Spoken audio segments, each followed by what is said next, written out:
Games with Jeff. Back in the day, if you were a druid and you wanted to heal in raids, your rotation was really pretty simple. You just opened the character select screen, clicked make new character, and re-rolled as a holy priest. Things have changed a bit over the years though, and now holy priest isn't always on top. And I'd argue that for much of Legion, holy priest has been fairly low in healer rankings. And not in HPS, because one thing about Legion is that the devs did a really good job of balancing the HPS across the board. But when each healer is doing about the same healing, the metric switches to utility, and that's where Holy Priest was lacking. It's difficult to know what the final numbers will look like, as Blizzard is still tuning each of the specs. Will they try to keep healers equal in HPS? My guess is that they will. So I'll be keeping that in mind today as we take a look at the Holy Priest in Battle for Azeroth Beta. Ready? Well, strap in folks, because here we go. Just like every other spec in the game, Holy is losing its artifact weapon going into BFA. While the artifact ability Light of Toure may not have been a huge deal, it was at least something that Holy Priests could cast quickly and while moving, and its absence will be felt. More importantly though, Holy Priests have lost a bunch of passive traits from their weapon. One of the best of these was Guardians of the Light, which made your Guardian Spirit cast on allies also give the Holy Priest a spirit. This was very helpful for a spec that didn't have a proper damage reduction cooldown, or Paladin Bubble or Bear Form like Druids. But there were a few others that were important. Abilities that empowered your critical strikes, that created interplay between Holy Word Sanctify and Prayer of Healing, and cooldown reductions to your Holy Words. These might all make reappearances as Azerite traits down the road, but at least for now their absence will be quite noticeable.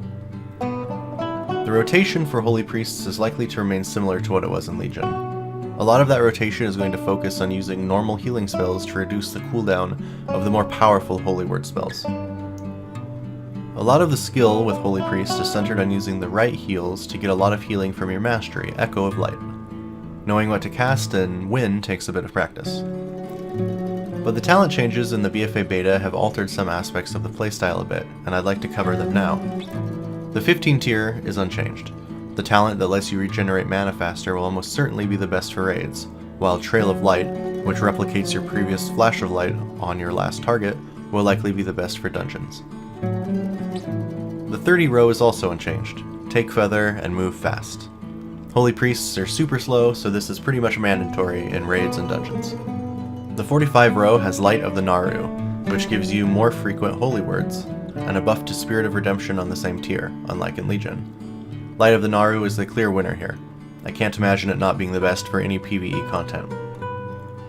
The 60 tier gives you the choice between a knockback and a stun. Hopefully Blizzard continues to make boss mechanics that need these abilities, like they did with Coven and Portal Keeper and Taurus. The 75 tier has Surge of Light, which can give you a free flash heal, and the fan favorite, Binding Heal. Piety has been replaced with Circle of Healing. My guess is that Binding Heal will remain popular, but that Surge of Light could be a decent alternative. I hope Circle of Healing's new position will mean it's not necessarily dead on arrival like it was in Legion, but that will depend a lot on tuning that hasn't happened yet. Benediction has replaced Divinity on the 90 tier, and it's almost certainly to be the best on this level. Divine Star and Halo will both need a lot of tuning to be competitive, and neither of them were competitive in Legion for either Holy or Disc. The 100 level has a new talent, Holy Word Salvation, which has a 12-minute cooldown and heals all allies and gives them both Renew and 2 stacks of Prayer of Mending. This sounds like could be a real powerhouse ability and gives Holy Priests another big raid-wide cooldown. Apotheosis is also on the tier and likely very strong for dungeon content.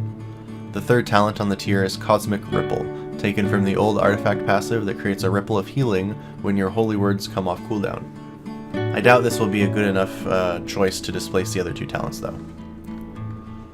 Also worth mentioning is that Symbol of Hope, the old Innervate-like talent that was never taken because it competed with Light of the Naru, is now baseline. This is some helpful utility for Holy Priests, and I'm pretty pleased with the change.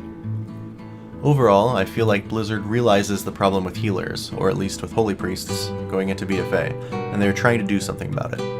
Holy now has an extra Uber cooldown and Holy Word Salvation, and some extra utility with Symbol of Hope. I'd like to see more of this, because I don't want Holy Priest, once the undisputed best and only top level healer in WoW, to be significantly less optimal than Holy Paladins or Resto Shamans. The nerfs to the Holy Paladin beacons should help offset this disadvantage a bit too, so I'm looking forward to seeing better balance among healers on BFA. Thanks for watching, and I hope you liked the video. If you did, please consider liking the video and subscribing. This channel is still only 2 weeks old, and your support is truly invaluable at this stage. Finally, if you feel like you absolutely must donate something to help out the channel, there is a link to my Patreon in the description below. Until next time, friends.